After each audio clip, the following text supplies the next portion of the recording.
네, 우리 4대 문명에 대해 살펴보고 있는데요. 세 번째로는 BC 2500년 경에 문명이 시작된 인도 지역과 중국 지역을 함께 살펴볼게요.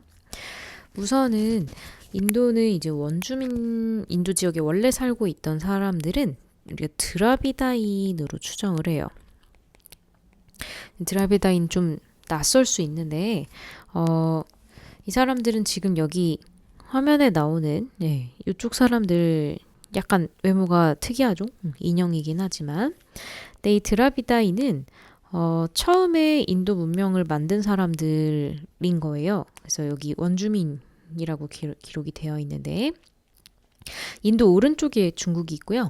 인도에서 좀 왼쪽으로 이동을 하면 우리가 지난 시간에 공부했었던 이집트 문명하고 메소포타미아 문명이 있는 아라비아 반도와 아프리카 대륙으로 연결됩니다. 그래서 이제 이 드라비다인이 원래 살고 있었던 지역이 인더스 강 유역입니다. 그래서 인도에도 두 개의 강이 나오게 되는데 위치를 조금 보셔야 돼요. 그래서 인더스 강은 이쪽, 그 다음에 겐지스 강은 좀 오른쪽입니다. 인더스 강은 이제 화면에 나오는 하라파와 모헨조다로 두 도시를 중심으로 해서 발전을 했어요. 그리고 이 도시 유적이 이제 발굴된 지역이 현재는 인도하고 종교적인 이유 때문에 갈라져 있는 파키스탄이라는 국가에 방문하시면 이 모헨조다로 유적을 볼 수 있습니다. 여기 이제 그 판화처럼 진흙을 새겨서 만든 요 이제 벽돌 같은 이 도장 형태의 타일에 이런 무늬들이 있는데요.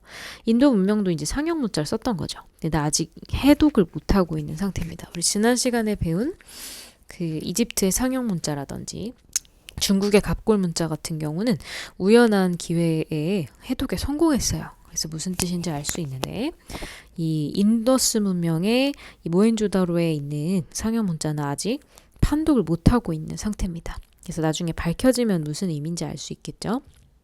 그래서 인도 문명 정리 한번 먼저 해보면 인도 문명 또는 인더스 문명이라고 두 가지로 다 부를 수 있고요. 강 이름 우리가 해주자고 했죠. 그래서 인더스 강에서 먼저 시작이 됐습니다. 발생을 했고요. 오른쪽으로 이동하면 겐지스 강이 있는데 겐지스 강 같은 경우 오른쪽으로 좀 거리가 있죠. 그래서 중심지가 이동하는 것을 보실 수 있습니다.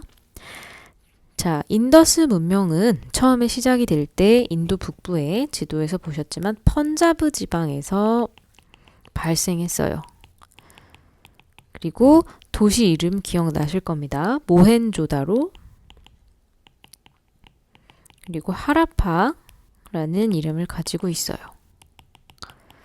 자, 이 펀자브 지방은 그 인더스 강에서 농업 용수, 그다음에 생활 용수 등을 보급받아서 사용을 했고요. 이제 모헨조다로 같은 경우는 아까 보셨듯이 좀 규모가 큽니다. 근데 뜻은 죽은 자들의 언덕 이런 뜻을 가지고 있고요.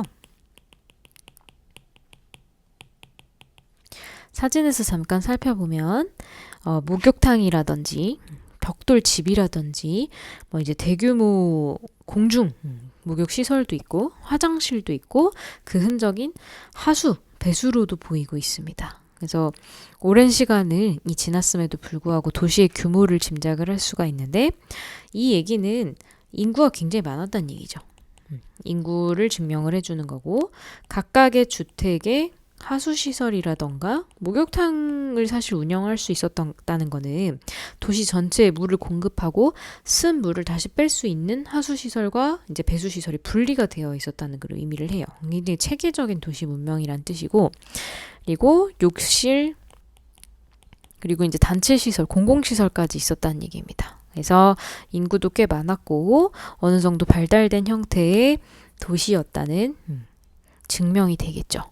자, 그런데 이 BC 1500년경, 그러니까 인더스 문명이 발달하고 나서 1000년 정도 지난 다음에 아리아인이라고 하는 외부인이 등장을 합니다. 아리아인은 잠깐 다시 한번 이걸 보여드리면 원래 살던 곳은 러시아 남부 쪽인 걸로 추정을 해요. 네, 러시아 남부 쪽인 걸로 추정을 하는데 이유는 지금 밝혀지지 않았습니다.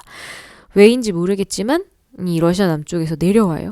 그래서 내려와서 절반 정도는 이란이라는 나라를 세우게 되고 왼쪽으로 이동을 해서는 이제 헝가리 이렇게 이제 동유럽 쪽으로 이동을 해서 지금 현재 독일인들의 조상인 그래서 히틀러의 처적에도 보면은 이 아리아인이 등장을 하죠. 그래서 인도 유럽어족이라고 인도 유럽인이라고 얘기합니다. 그래서 둘은 사실 같은 뿌리에서 나왔고요. 그래서 이 절반 정도는 인도 쪽으로 이동을 해가지고 기존의 인도에서 살고 있던 드라비다인을 공격해요. 그래서 공격해서 드라비다인은 이제 남쪽으로 밀려나게 되고 이 아리아인이 인도 북부를 차지를 하게 됩니다. 선생님 남쪽이 더 좋은 거 아닌가요? 라고 하는데 인도 남쪽은 좀 온도가 굉장히 높아요. 그래서 사실은 인도 북부가 농경에도 적합하고 생활을 하기에도 적합합니다. 근데 어쨌든 이제 이들은 돌아다니는 민족이어서 이제 이동해 와서 자신들의 무기와 군사력으로 기존에 살고 있던 선 주민들을 이제 진압을 했죠. 그리고 유목민족답게 말을 잘 타고 다니고 그리고 말을 이용해서 전투에도 승리를 좀 했습니다. 그리고 금속을 사용하는 이런 문명을 가지고 있었어요. 그래서 이 사람들이 처음에는 이제 사람이 모여 있는 인더스 지역부터 내려왔는데 여기에서 유목민족이잖아요. 그래서 굉장히 좀 이동성이 높은 편입니다. 기동성이 높죠. 그래서 살다가 조금 더 좋은 지역이 없을까 하면서 동쪽으로 더 이동을 하게 됐어요. 그래서 아리아인들은 이제 침입해서 인더스 문명을 진압한 후에 동쪽으로 이동하는데 그 동쪽에서 만난 도시가 강유역이 바로 이 겐지스강입니다. 그래서 인도하면 우리가 겐지스강과 인더스강 두 개를 이제 주요 강으로 볼 수가 있죠. 그래서 겐지스강 유역으로 진출한 이후에는 이 사람들이 철기를 사용을 하는 것을 보실 수 있고 그리고 자신들이 정복한 지역의 정복민들을 효율적으로 지배하기 위해서 계급을 나누게 됩니다.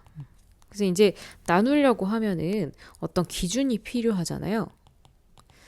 그래서 수업 시간에 선생님 보여드릴 거지만 이 아리아인들의 피부 색깔이 좀 밝은 편이에요.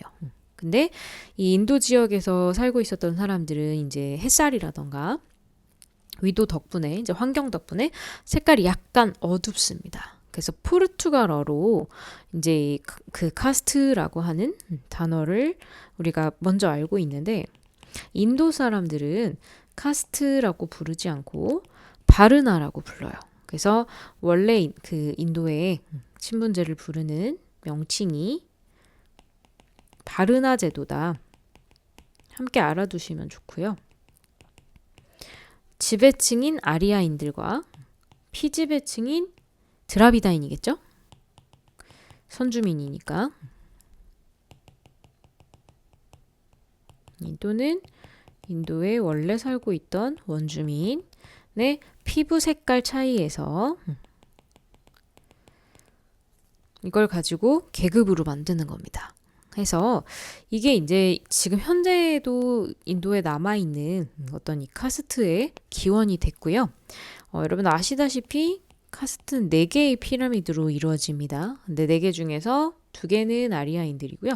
2개는 이제 인도 선주민들이죠. 그래서 브라만, 크샤트리아가 지배층이고 바이샤와 수드라가 지배를 받는 계급입니다.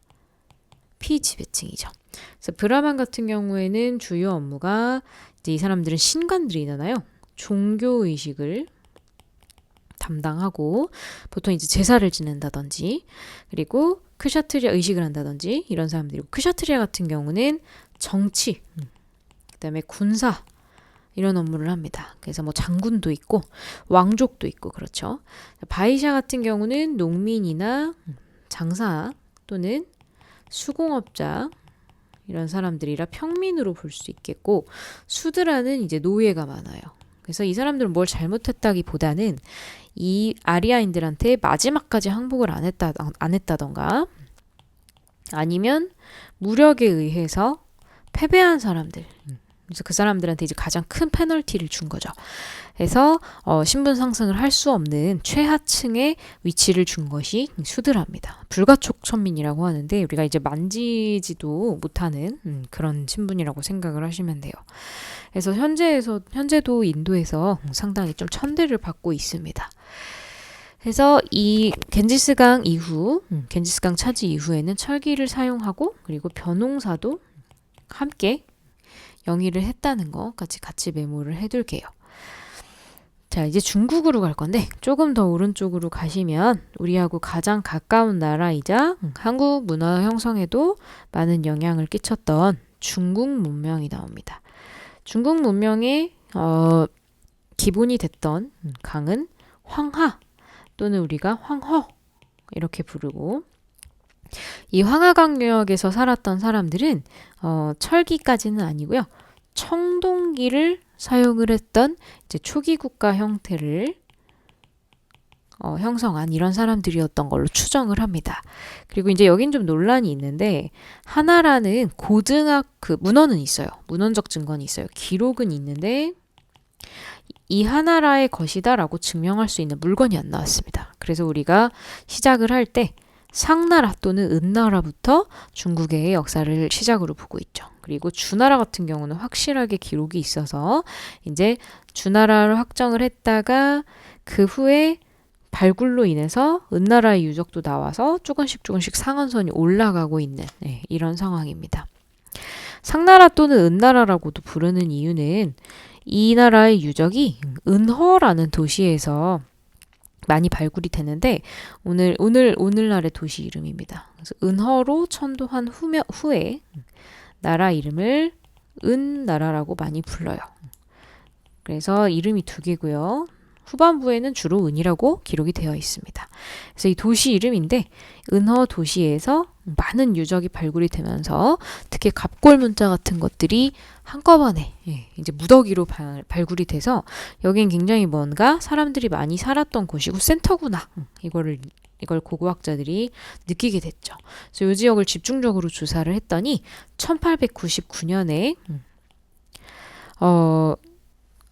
거북이 등이라고 우리가 보통 많이 알고 있고요. 소의 어깨뼈 또는 이제 거북 껍질. 거북이 같은 경우는 보통 중국 남쪽 지역에서 보급을 많이 했대요. 등을 의미를 하죠. 거북이가 이제 좀 따뜻한 곳에서 많이 살다 보니까. 그래서 왜 하필 거북이냐 이런 질문도 많이 받았는데 글씨를 새기려면 좀 면적이 넓어야 하잖아요. 근데 동물 포유류의 뼈는 이제 평평하지가 않고 거북 등 같은 경우에는 좀 면적이 넓다 보니까 여기에 글씨를 새기기 위해서라는 이론 지금 이제 그 주장이 제일 다수를 차지를 하고 있고 그리고 이제 거북이 등 껍질 같은 경우에 열을 가했을 때 그 갈라지는 모양이 이제 좀 독특합니다. 그래서 그 모양을 보고 나라의 중요한 일을 물어봤다고 하죠. 뭐 공주가 언제 태어나면 좋을까요? 아니면 이 전쟁을 시작을 할까요? 이렇게 국가의 중대사를 점친다는 행위가 우리가 사실은 신의 의사를 물어보는 거잖아요. 종교적인 의식에 의해서 중대사를 결정을 하는 거잖아요. 그래서 신화 또는 이제 종교와 관련된 그런 어떤 세력이 정치까지 함께 지도자가 일치했다라고 볼 수 있죠. 그래서 우리가 신정정치 또는 예전에 많이 배웠었던 재정일치, 제사를 지내는 사람들이 정치도 함께한다. 이런 이제 내용이고요.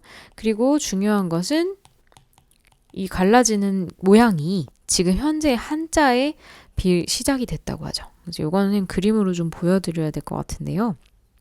수업 시간에 또 보여드리겠지만 은허에 지금 갑골 문자 발상지가 보이고 있고요. 이 발견 과정이 되게 재밌는데 이 왕이영이라고 하는 옛날 기록을 좋아하는 책이랑 이런 걸 연구하는 사람이 1899년이면 얼마 안 됐어요. 한 150년 정도 됐죠. 근데 이 사람은 한약 중국인이니까 한약과 그런 우리 뭐 녹용 이런 동물의 뼈가루를 한약으로 만든 거 이런 것들을 약국에서 잘 사 먹었는데 그 뼈 조각 중에서 글씨가 새겨진 뼈가 있는 거예요. 근데 이제 중국인들이 예전에 해독 못하니까 이거 뭐 낙서가 있나 보네 짐승뼈에 이러면서 이거를 한약국에다가 많이 넘겼거든요.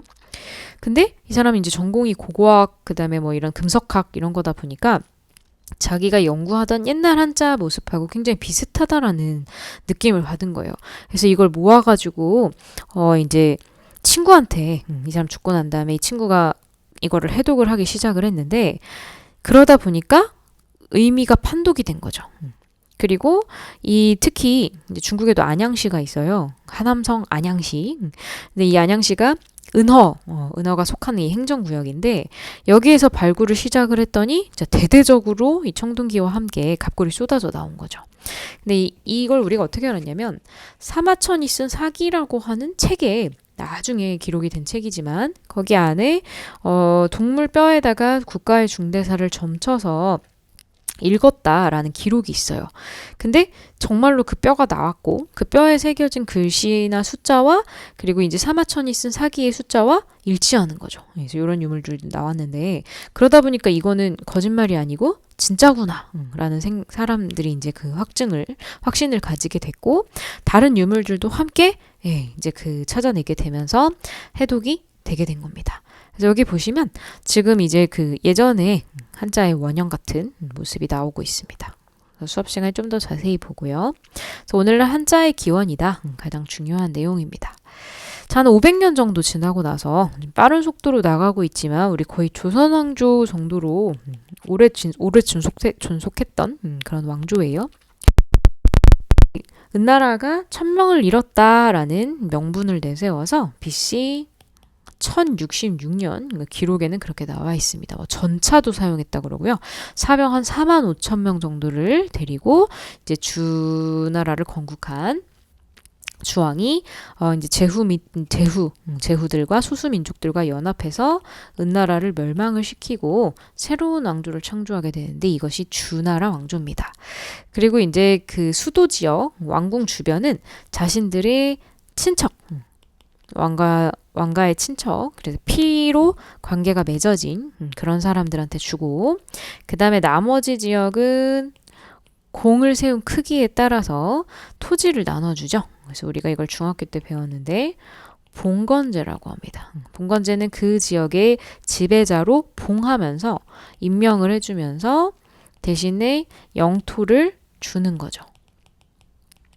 그래서 주고받는 관계라고 보실 수 있는데 그러다 보니까 지방에서 세력가가 성장하는 것을 인정하는 거고 다른 말로는 지방 분권적 통치 체제라고 보실 수 있어요.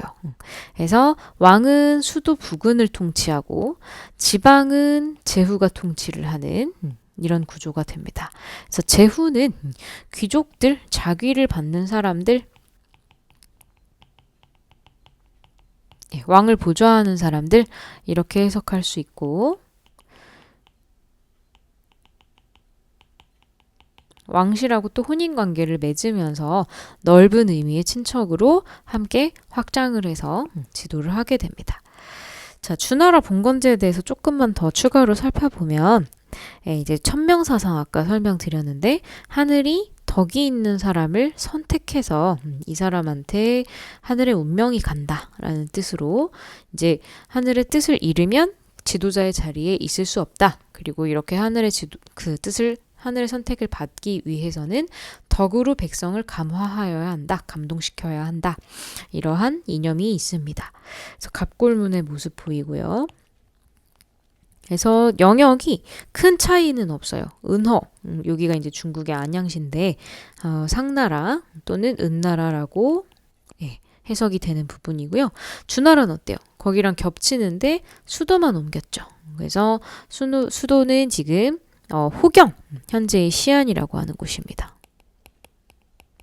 여기로 이제 옮기게 되고 나중에는 나급으로 또 이동을 하게 되는데 동주, 서주 이런 거 중학교 때 배웠을 거예요. 그래서 주나라의 봉건제 같은 경우 왕 지도자 제일 중심에 있는 지도자를 우리가 천자라고 하고요. 하늘의 부름을 받았다. 그래서 천명사상 아까 보셨는데 하늘의 아들 한자로 우리가 천자라고 하는 거죠. 그래서 봉건제는 이제 서양의 주종 관계처럼 토지와 거기에 속한 백성들을 내려주면서 대신에 충성을 받는 겁니다. 그리고 굉장히 큰 규모의 전쟁을 할 때는 군인들을 받기도 해요. 그래서 봉건은 토지를 나누어 주어 제후국을 세운다라는 뜻으로 해서 건국의 건자와 분봉의 봉자가 함께 들어갑니다. 그래서 왕이 선물을 주는 대신에 위급시에 또는 평상시에 주군에게, 주군이라고 하는 건 주인이란 뜻이 되겠죠. 그래서 주군에게 충성을 바쳐야 하는 이런 제도인데, 왕실에 대신에 식구를 보내요. 그래서 양아들로 받아들여 준다거나 아니면 왕의 딸을 보내준다거나 해서 친척, 즉 가족 관계를 맺게 됩니다. 그래서 혈연 관계를 기반으로 한다라는 이제 그 문구가 나오는 거죠. 자, 요 불교제의 그럼 이제 고대 문명 부분을 우리가 정리를 다 해드린 건데, 시기별로 한번 큰 흐름 먼저 보시고 그 다음에 문명권의 세부적인 특징 한번 비교해서 기록해 보세요.